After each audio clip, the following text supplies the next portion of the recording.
सपने सच होने से पहले उनका पीछा करना जरूरी है। अगर आप अपने सपनों का पीछा नहीं करेंगे तो वो कभी भी सच नहीं। अपने डर को छोड़िए और अपने लक्ष्यों की तरफ आगे बढ़िए, क्योंकि सफलता उन्हीं को मिलती है जो कभी हार नहीं। बस तुमको चल आशा करता हूँ कि आप लोग बहुत ही अच्छे होंगे, स्वस्थ होंगे और आप सभी की पढ़ाई भी बहुत ही अच्छी चल रही होगी। तो बच्चा पार्टी आज के क्लास में हम लेके आए हैं आपके लिए क्लास 12th फिजिक्स का 35 मोस्ट इम्पोर्टेंट ऑब्जेक्टिव क्वेश्चन, और ये सारे प्रश्न आपके बोर्ड एग्जाम के दृष्टिकोण से इम्पोर्टेंट है। तो आज के क्लास को बिल्कुल ध्यान से देखिएगा और इस क्लास में दिए जाने वाले फिजिक्स के 35 ऑब्जेक्टिव को आप लोग अच्छे से याद भी करते चलिएगा। ओके जी, चलिए फिर क्लास को स्टार्ट करते हैं। पहला नंबर सवाल आपके सामने है, तो बच्चा पार्टी हमारे साथ आप लोग आंसर को लगाते चलिएगा। आंसर लगाने से क्या होगा, ये सारा प्रश्न आपको क्लास में याद हो जाएगा। देखो पहला नंबर सवाल जो है आपके सामने प्रस्तुत है बच्चों, तो आंसर को जरूर लगाते चलिएगा। पहला नंबर सवाल है, निम्नलिखित में कौन मौलिक कण नहीं है? इसे हम लोग मूल कण भी कहते हैं। निम्नलिखित में कौन है जो मूल कण नहीं है? यहाँ पे इंग्लिश मीडियम वालों के लिए which of the following is not a fundamental particle, यहाँ पे जो फंडामेंटल पार्टिकल नहीं है वो आपसे पूछा गया है। तो कौन सा हो जाएगा बच्चा पार्टी? अल्फा कण जो होता है ये क्या होता है? फंडामेंटल पार्टिकल का एग्जाम्पल नहीं होता है, इसीलिए हमारा right answer option number C हो जाएगा। ओके चलो जी आगे बढ़ते हैं। दूसरा नंबर सवाल मात्र 35 ऑब्जेक्टिव इस क्लास में होगा जो कि इम्पोर्टेंट होगा हमारे एग्जाम के दृष्टिकोण से। देखो ये रहा प्रश्न हमारे सामने पूछा जा रहा है, एक स्वस्थ व्यक्ति के आंख के लेंस की फोकस दूरी लगभग में कितनी होती है? जल्दी से बता दो, जल्दी से देखो बच्चों। यहाँ पे हमारा फोकस दूरी पूछा गया जो कि 2 सेंटीमीटर होता है, लेकिन उसी जगह अगर पूछे कि स्पष्ट दृष्टि की न्यूनतम दूरी कितनी होती है बच्चों, आपको याद रखना है वो हमारा 25 सेंटीमीटर हो जाता है। और बच्चा पार्टी हमारे साथ डेली क्लास करना चाहते हो तो शाम के 7 बजे तैयार रहिएगा, और इस विद्या आनंद चैनल पे नए जुड़ रहे हो तो सब्सक्राइब कर लीजिएगा। ओके बच्चों, क्लास को जरूर से सारे बच्चे एक बार लाइक कर देना, तो पढ़ाने में बिल्कुल मजा आ जाता है भाई। देखो तीसरा नंबर सवाल है, जिस प्रकार हमारा हर एक बार क्वेश्चन आता है उसी प्रकार बच्चा पार्टी उसी जोश और एनर्जी के साथ हम लोग इस बार भी मिलकर तहलका मचाएंगे। बस क्या करोगे, आपका साथ चाहिए, उसके बाद हम आपका जो है कदम से कदम मिला के एग्जाम तक चलेंगे भाई। देखो प्रकाश वर्ष किस भौतिक राशि का मात्रक है? यहाँ पे क्या है बच्चों, लाइट ईयर है। ऐसे 2 नंबर में भी आ जाता है कि प्रकाश वर्ष क्या है, प्रकाश वर्ष का मान कितना होता है, तो ये सब आपको याद रखना है। पहले इतना जान लो कि एक वर्ष में प्रकाश के द्वारा निर्वात में तय की गई दूरी को हम लोग क्या कहते हैं? प्रकाश वर्ष कहते हैं, लाइट ईयर कहते हैं। लेकिन अगर पूछे प्रकाश वर्ष का मान कितना होता तो क्या लगाओगे? ये आप लोग कमेंट करके बता दो जल्दी से। प्रकाश वर्ष का मान आप लोग कमेंट करोगे। देखो ऐसे दूरी का मात्रक होता है, राइट आंसर आप लोग ए लगा लो। ऐसे हम चाल बता देते हैं, 3 × 10⁻8 होता है ना बच्चा पार्टी, ये सब याद रखोगे। मीटर पर सेकेंड में होता है, लेकिन प्रकाश वर्ष का जो मान होगा ना वो सिर्फ मीटर में होगा ये। ओके चलो आगे बढ़ते हैं। अगला नंबर सवाल का जवाब जल्दी से बता दो। ये रहा प्रश्न आपके सामने बच्चों, समांतर सतह वाली कांच की पट्टी की शक्ति कितनी होती है? यहाँ पे समांतर सतह बच्चों कितनी होती है? 0 होती है। 4 नंबर सवाल का जवाब बी करेक्ट हो जाएगा। चलो अगला नंबर सवाल है, पानी का परावैद्युत स्थिरांक कितना होता है? Dielectric constant of water is कितना होता है भैया? 80 होता है। पानी का परावैद्युत स्थिरांक 80 होता है। जिस प्रकार निर्वात का एक होता है परावैद्युत स्थिरांक और परावैद्युत सामर्थ्य उसका क्या होता है? निर्वात का अनंत होता है। ये दोनों याद रखोगे। परावैद्युत स्थिरांक पूछे तो 1 लगाना और परावैद्युत सामर्थ्य पूछे तो अनंत लगाना। ओके भैया चलो आगे बढ़ते हैं। अगला नंबर सवाल देखो, 6 नंबर सवाल है, दाता अपद्रव्य परमाणु की संयोजकता कितनी होती है? यहाँ पे क्या है बच्चों, the valency of the donor impurity atom is कितनी होती है? दाता अपद्रव्य परमाणु की संयोजकता जल्दी से बताओ बच्चों कितनी होती है? 5 is the correct answer of this question. Okay बच्चों चलो आगे बढ़ते हैं। नेक्स्ट नंबर सवाल का जवाब बताओ, हीरा का अपवर्तनांक कितना होता है? इंपॉर्टेंट क्वेश्चन है, बहुत ज्यादा इंपॉर्टेंट है। हीरा का अपवर्तनांक यानी कि the refractive index of diamond is approximately बच्चों, ये अप्रोक्स पूछा गया जो कि 2.42 होता है। एक चीज और भी याद रख सकते हो, तो जरूर याद रखना कि हीरा का अपवर्तनांक सभी पदार्थों के अपवर्तनांक से अधिक होता है। याद रखोगे बच्चा पार्टी? एक बार कमेंट सेक्शन में थंब वाला इमोजी भेजते चलना, जिससे और कितने बच्चे हैं जो 2026 में हमारे साथ हल्का बचाने वाले हैं। तो एक बार क्लास को लाइक कर देना आप लोग। चलो आगे बढ़ते हैं, अगला नंबर सवाल देखो। 1 नंबर सवाल है, प्रकाश का वेग महत्तम होता है। प्रकाश का वेग महत्तम निर्वात में होता है। किसमें बच्चों?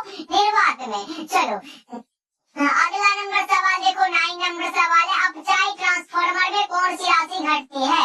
अपचाई ट्रांसफार्मर है बच्चा पार्टी, जल्दी से लगा दो क्या होगा इसका राइट आंसर। अपचाई ट्रांसफार्मर में कौन सी राशि घटती है? उसका नाम हो जाएगा वोल्टेज। बच्चा पार्टी का आंसर आता हुआ बी करेक्ट हो जाएगा बच्चों, याद रखना आप लोग। चलो आगे बढ़ते हैं, नेक्स्ट नंबर सवाल का जवाब बताओ, विद्युत चुंबकीय तरंगों की प्रकृति कैसी होती है? ये प्रश्न ऐसे दो तरीके से पूछा गया है कि ध्वनि तरंगों की प्रकृति कैसी होती है और विद्युत चुंबकीय तरंगों की प्रकृति कैसी होती है। अगर ध्वनि रहे तो अनुदैर्ध्य लगाना है, अगर विद्युत चुंबकीय तरंग रहे तो अनुप्रस्थ लगाना है। यानी कि 10 नंबर सवाल का जवाब क्या होगा? ऑप्शन नंबर ए हो जाएगा। चलो नेक्स्ट नंबर सवाल का जवाब जल्दी से बता दो, निकट दृष्टि दोष दूर करने के लिए व्यवहार किया गया लेंस कौन सा होता है? देखो अगर निकट दृष्टि दोष को दूर करना है तो हमारा अवतल लेंस होता है, दूर दृष्टि दोष को दूर करना है उत्तल लेंस होता है, और बिंदुकता को दूर करना है बेलनाकार लेंस होता है। ऐसे ये नहीं होता बच्चों, याद रखना, ये सब इम्पोर्टेंट है। चलो आगे बढ़ते हैं, 12 नंबर सवाल देखो, इलेक्ट्रॉन वोल्ट इकाई होता है। इलेक्ट्रॉन वोल्ट बहुत ज्यादा इम्पोर्टेंट है बच्चा, ये हमने गैस किया था आपकी बार भी और एग्जाम में देखने को मिल जाता है। तो क्या करे भाई, एग्जाम के लिए इम्पोर्टेंट है ना, एकदम हैकर वाला सवाल दिए थे, तो भाई एकदम जुड़े रहना है, बस शिद्दत के साथ भाई पढ़ाई करो। अगर पढ़ाई करना है तो पूरे जोश और जुनून के साथ करो, अन्यथा भाई काहे का पैसा बर्बाद करना। तो सिर्फ पढ़ाई करो ना, तो जहाँ जो करे वही करो। देखो इलेक्ट्रॉन वोल्ट किसका इकाई होता है? इलेक्ट्रॉन वोल्ट बच्चों, इलेक्ट्रॉन वोल्ट जो होता है ना 1.6 × 10⁻⁻19 जूल के बराबर होता है। यहाँ कूलम मत लगाना, नहीं तो इलेक्ट्रॉन का चार्ज हो जाएगा। इलेक्ट्रॉन का चार्ज कितना होता है? 1.6 × 10⁻⁻19 कूलम होता है, ये याद रखना। ओके बच्चों, चलो अगर कूलम पूछे तो ये 1 बाय क्या करना, इलेक्ट्रॉन का ये चार्ज लिख देना, हो जाएगा। अभी तो हमारा ये पूछा है ना इलेक्ट्रॉन वोल्ट, ये याद रख लो। अभी का right answer option number C हो जाएगा। आवेश का कूलम होता है, विभवांतर का वोल्ट होता है, धारा का एम्पियर होता है। तो ये सब कैसे होगा? ओके चलो 13 नंबर सवाल है, आवेश का विमा क्या होता है? The dimension of charge. Q बराबर क्या होता है सर? आई टी होता है। अगर हमें क्या निकालना है, देखो आई क्या है तो धारा का एम्पियर, टाइम का टाइम 80 हो गया। यहाँ से राइट आंसर हमारा ऑप्शन ए करेक्ट हो जाएगा। क्या लग रहा है बच्चा पार्टी, ए लगा रहे हो क्या? ए के अलावा कहीं भटकना मत भैया। चलो आगे बढ़ते हैं, 14 नंबर सवाल, मात्र 35 ऑब्जेक्टिव होगा, हम देखते हैं किसमें कितना सही कर पाते हो। 35 में अगर कम से कम, अभी आप लोग कम से कम हम बताए ना 20 प्लस भी अगर सही कर लेते हो तो भाई आप लोग एवरेज स्टूडेंट कह सकते हो, बहुत अच्छे स्टूडेंट हो अगर आप इतना कर सकते हो। कैथोड किरणें क्या होती है? इलेक्ट्रॉन होती है। कैथोड किरण क्या है बच्चों? इलेक्ट्रॉन है। अभी जस्ट हमने बताया इलेक्ट्रॉन का चार्ज भी कितना होता है। चलो अगला नंबर सवाल देखो, लोहा कैसा होता है? लोहा कैसा होगा? लौह चुंबकीय होगा। लोहा कोबाल्ट निकेल, ये तीनों का तीनों लौह चुंबकीय है। Right answer option number C हो जाएगा। और आपको पता होगा बच्चा पार्टी कि लोहा का जो होता है ना, इसकी चुंबकीय प्रवृत्ति सबसे अधिक होती है, यानी कि बच्चों म्यू इज ग्रेटर देन 1, यानी कि 1 से क्या होती है? अधिक होती है। चलो आगे बढ़ते हैं, अगला नंबर सवाल देखो, 20 सेंटीमीटर फोकस दूरी वाले उत्तल लेंस की क्षमता डायोप्टर में क्या होगी? हमारा देखो एक फॉर्मूला हम लोगों ने पढ़ा है, P बराबर 1/f, और दूसरा फॉर्मूला P बराबर 100/f। अब बोलोगे सर दोनों तो P है, हमारा पावर है, लेकिन ये दोनों में इतना विभेद, मतलब भेद कैसे? तो बच्चों ये 1/f जब हमारा फोकस दूरी मीटर में हो, 100/f जब हमारा फोकस दूरी सेंटीमीटर में हो। तो यहाँ पे आओ नजर डालते हैं, ये 20 सेंटीमीटर, यानी कि बच्चों ये सेंटीमीटर में है, तो हम करेंगे इस फॉर्मूला का यूज। देखो P बराबर क्या लिखेंगे? 100, अब फोकस दूरी कितना है? 20 है, तो 20 यहाँ पे लिखेंगे। 20 का 100 हुआ, यानी कि पावर हमारा कितना होगा सर? 5 डायोप्टर हो जाएगा। और यहाँ पे देखो ना, पावर हमारा डायोप्टर में ही पूछा गया, 5 डायोप्टर। राइट आंसर कौन सा होगा? बी ऑप्शन करेक्ट हो जाएगा। बच्चा पार्टी समझ में आ रहा है ना? एक बार एक क्लास को लाइक करते चलिएगा आप लोग। चलो आगे बढ़ते हैं, अगला नंबर सवाल देखो, एमीटर का प्रतिरोध कैसा होता है। ऐसे हमारा विद्यानंद का बच्चा पार्टी एप्लीकेशन भी बन जाएगा ना, वहाँ पे आप लोग क्या करोगे, टेस्ट लगा सकोगे। जितना हम यहाँ पे पढ़ाएंगे उतना का उस एप्लीकेशन पे हम टेस्ट ले लेंगे। ऐसे अभी बना नहीं है बच्चों, बन जाएगा तो हम आपको ये बता देंगे, आप लोग वहाँ से कर सकते हो। ओके, बिल्कुल फ्री होगा, टेस्ट में कोई चार्ज हम नहीं लेंगे बच्चों, बस आपका प्यार और सपोर्ट होना चाहिए। इसीलिए क्या करोगे, क्लास को लाइक करते रहना। देखो एमीटर का प्रतिरोध कैसा होता है। एमीटर देखो हमने क्या बताया, एमीटर रहे तो बहुत कम लगाना, अगर आदर्श एमीटर हो तो शून्य लगाना, आदर्श वोल्ट मीटर हो अनंत लगा के आना, गलत नहीं होगा। ओके चलो आगे बढ़ते हैं। निम्नलिखित में कौन विद्युत चुंबकीय तरंग नहीं है बच्चों। Which of the following is not electromagnetic wave. Electromagnetic wave जो नहीं है, जल्दी से बताओ। ध्वनि तरंग यानी कि sound wave, correct answer C हो जाएगा। नेक्स्ट नंबर सवाल का जवाब बताओ क्या होगा। निम्नलिखित में किस राशि का मात्रक वोल्ट प्रति मीटर होता है। भैया हम बताए ना, ये हम कह सकते हो कि महा इम्पोर्टेंट। कैसे लिख सकते हो, हम ऐसे करके लिखना पड़ेगा, क्योंकि भाई ये बहुत इम्पोर्टेंट है, महा इम्पोर्टेंट लिखना पड़ेगा ना भाई, ये महा इम्पोर्टेंट क्वेश्चन है। सर ऐसे काहे बोल रहे हो भाई, ये 2020 के बाद से एग्जाम में देखना शुरू हुआ और 2025 में भी देखने को मिला था, तो समझ सकते हो बहुत इम्पोर्टेंट है। निम्नलिखित में ये किसका मात्रक होता है, हमने क्या बताया था। देखो पहले यहाँ पे ये समझो कि चुंबकीय फ्लक्स का क्या, यहाँ विद्युतीय फ्लक्स है, तो हम लोगों ने पढ़ा है विद्युतीय फ्लक्स के लिए। यहाँ पे बता दे बच्चों, फाई बराबर क्या पढ़े हो, ई इंटू ए पढ़े हो। ई का मात्रक न्यूटन प्रति कूलम, और दूसरा मात्रक जो होता है ना यहाँ पे एरिया का मीटर स्क्वायर यानी कि न्यूटन प्रति कूलम और मीटर स्क्वायर, और दूसरा मात्रक ई का जो होता है वो वोल्ट बटा में मीटर गुना में एरिया का मीटर स्क्वायर। 1 मीटर से 1 मीटर गया तो वोल्ट इंटू मीटर। यानी कि बच्चों एक चीज समझने वाली बात ये है कि विद्युतीय फ्लक्स का मात्रक न्यूटन प्रति कूलम और वोल्ट मीटर होता है। यहाँ पे वोल्ट बटा मीटर है, तो ये हमारा नहीं होगा, तो यहाँ पे काट दो इसको। ओके अब आगे बढ़ते हैं। ये विद्युतीय विभव का क्या पढ़े हो, एक हमारा वोल्ट होता है और दूसरा क्या पढ़े हो बच्चों, V बराबर W/Q से पढ़ते हो तो हमारा जूल बटा कूलम, तो ये जूल बटा कूलम थोड़े है, तो ये भी हमारा क्या होगा, ये भी गलत हो जाएगा और ये भी गलत हो जाएगा। अब विद्युधारिता का मात्रक क्या होता है, एक तो हम लोग फैराड पढ़े हैं और दूसरा C बराबर Q बटा में V पढ़े हैं। यहाँ से करते हो तो यह हमारा कूलम बटा वोल्ट निकलता है, तो ये भी हमारा क्या होगा, कूलम बटा वोल्ट, ये भी नहीं होगा, तो ये भी क्या होगा, गलत हो जाएगा। अब हमारा बचा क्या है सर, विद्युतीय क्षेत्र बचा है, तो जैसे हमने क्या बताया, E बराबर F बटा में Q पढ़े हो, तो यहाँ पे हमारा न्यूटन प्रति कूलम निकल जाता है। इसी का दूसरा मात्रक वोल्ट बटा मीटर, यानी कि राइट आंसर हमारा क्या होगा, ऑप्शन नंबर डी होगा। बच्चों हम जितना अलग से समझाए हैं, ये हमारा मेन पर्पस ये नहीं है कि टाइम बच्चों का वेस्ट करना, ये नहीं है। हमारा मेन ये है कि अगर साथ साथ में ये भी समझा दे तो एग्जाम में आने वाला हर एक क्वेश्चन बने उस बच्चा से जो हमारा क्लास करेगा। ओके चलो आगे बढ़ते हैं। अगला नंबर सवाल देखो, पी टाइप के अर्धचालक में मुख्य, हाँ ये वाला भी एग्जाम में देखने को मिला था। पी टाइप के अर्धचालक में मुख्य धारा वाहक क्या होते हैं। देखो यहाँ पे आपसे पूछेगा, पहले आपसे पूछेगा कि पी टाइप अर्धचालक में बहुसंख्यक आवेश क्या होता है या फिर अल्पसंख्यक। इसमें पी वाला में जो बहुसंख्यक होगा बच्चों अधिक होता है, वो क्या होता है, वो होल होता है, पी टाइप के लिए होल। और अल्पसंख्यक किसी में पूछे, पी टाइप में अल्पसंख्यक का मतलब बहुसंख्यक मतलब ज्यादा होल है तो कम क्या होगा, इलेक्ट्रॉन हो जाएगा। उसी प्रकार से जब एन टाइप में पूछे बच्चों, तो एन टाइप में बहुसंख्यक जो आवेश वाहक होते हैं वो इलेक्ट्रॉन होते हैं और अल्पसंख्यक क्या होते हैं, होल होते हैं। बच्चों अब की बार का पेपर उल्टा के देख लेना, ये वाला क्वेश्चन आया हुआ है भाई, एक बार मिला के देख लेना। अगर हमारा पी टाइप हो तो बहुसंख्यक क्या होगा, होल होगा भाई। छिद्र देखो ना हिंदी में, इसी को कभी कभी वीवर लिख देता है, क्या लिखेगा, वीवर, जरूर याद रखोगे आप लोग। चलो नेक्स्ट नंबर सवाल के बढ़े। 21 नंबर सवाल, एकदम समझ के क्लास करना है। हमारे पास एग्जाम की तैयारी के लिए पूरे क्या मिलता है बच्चों, ये हमारे पास जो मिलता है ना, ये मिलता है हमारा 1 ईयर का टाइम मिलता है, जिसमें कि हम पूरा प्रिपरेशन कर सकते हैं, अच्छे तरीके से कर सकते हैं। नमन कोण का मान उत्तरी ध्रुव से विषुवत रेखा की ओर जाने पर क्या होता है, घटेगा।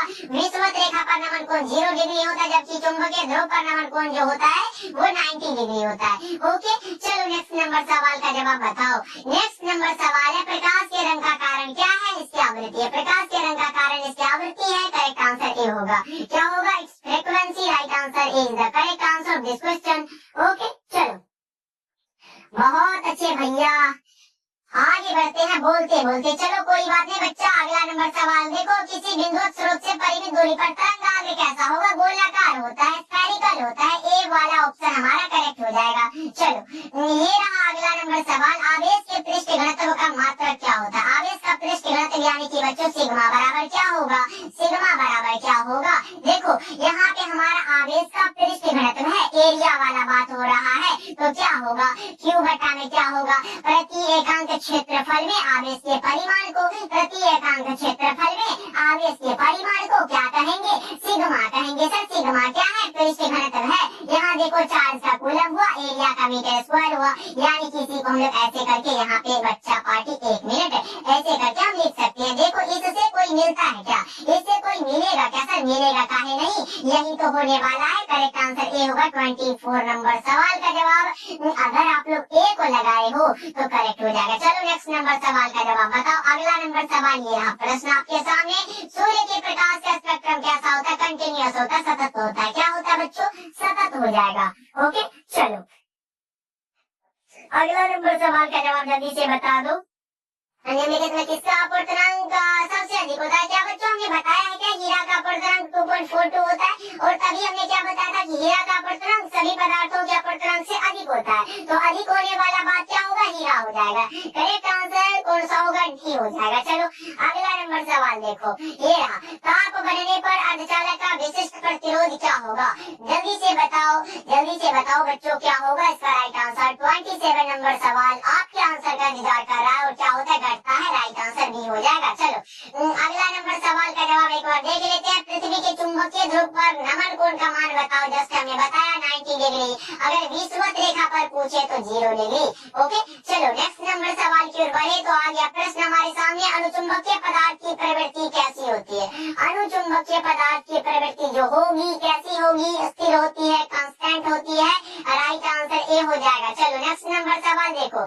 जब किसी वस्तु को हम आवेशित करते हैं तो उसका द्रव्यमान क्या होगा? देखो बच्चों अगर ये वस्तु पे डिपेंड करेगा कि क्या हम उसे धनावेशित कर रहे हैं या फिर उसे हम लोग ऋण आवेशित कर रहे हैं। अगर हम किसी वस्तु को धनावेशित करते हैं तो उसका द्रव्यमान क्या होता है? घटता है। और हम जब किसी वस्तु को ऋण आवेशित करते हैं तो उसका द्रव्यमान क्या होता है बच्चा? बढ़ जाता है। तो यहाँ पे कोई वस्तु खास नहीं दिया गया, यानी कि ये नीचे भी होगा ऊपर भी, यानी कि बढ़ेगा भी और क्या होगा? घटेगा भी। राइट आंसर डी हो जाएगा। चलो आगे बढ़ते हैं। 31 नंबर सवाल है। फैक्स का अर्थ क्या होता है बच्चों? ऐसे करके दिया रहेगा। FAX का जो अर्थ होता है यहाँ पे देखो दिया गया है, ये होता है facsimile calligraphy. Correct answer option B हो जाएगा। चलो आगे बढ़ते हैं। अगला नंबर सवाल देखो 32 नंबर सवाल है। ये रहा प्रश्न। नाभिकीय अभिक्रिया में संरक्षित भौतिक राशियां कौन सी है? नाभिकीय अभिक्रिया में संरक्षित भौतिक राशियां का नाम जल्दी से बताओ आप लोग, जल्दी से बताओ। नाभिकीय अभिक्रिया में संरक्षित भौतिक राशियां कौन सा? कुल आवेश है, रैखिक संवेग है, कोणीय संवेग है। ये सारा का सारा हो जाएगा। करेक्ट आंसर डी हो जाएगा।